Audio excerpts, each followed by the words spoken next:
Alright.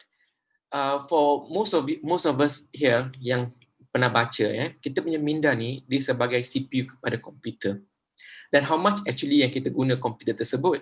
Ada kebanyakan kita mungkin menggunakan komputer hanya untuk Microsoft Word, ada yang hanya menggunakan Microsoft Excel dan sebagainya. So from there kita tahu kita tak menggunakan kapasiti komputer tersebut dengan sepenuhnya. Begitulah dengan minda kita. Minda kita ni daripada neuroscientist. Neuroscientist ni ialah orang-orang yang hanya belajar, para saintis yang belajar minda saja. Itulah neuroscientist. And daripada kajian yang telah dilakukan, lebih daripada 90% yang keupayaan minda kita ialah tanpa kita sedar. Or it's called it unconscious. It's called unconscious.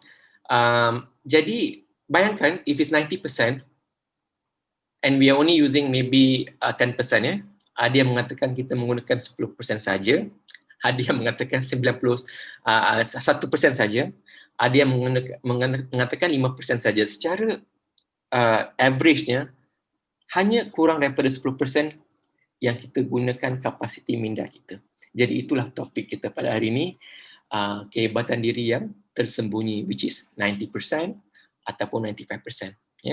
Statistik dia berubah daripada saintis, tapi secara majmuknya semua setuju yang keupayaan minda kita hanya digunakan 10%.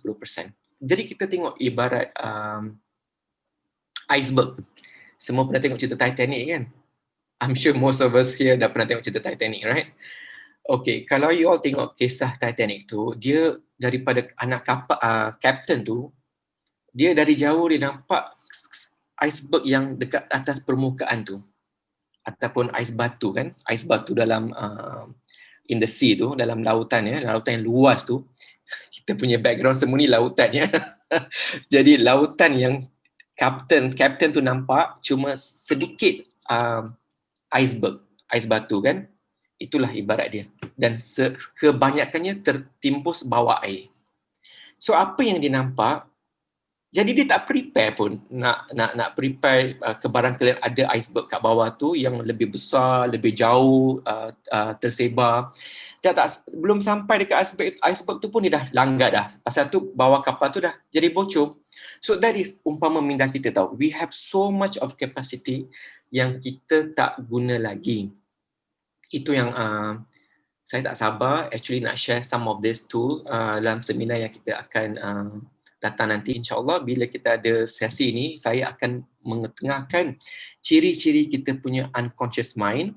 Okay, so bila kita kenal ciri-ciri tersebut, kita akan faham cara dia operate ataupun kita akan tahu cara dia berfungsi. Dengan tahunya cara dia berfungsi, kita akan apply. Bagaimana nak apply? Saya bagi satu contoh pada hari ini. Satu contoh, okay? Unconscious mind kita, dia tak dapat mengenal pasti antara positif dan juga negatif.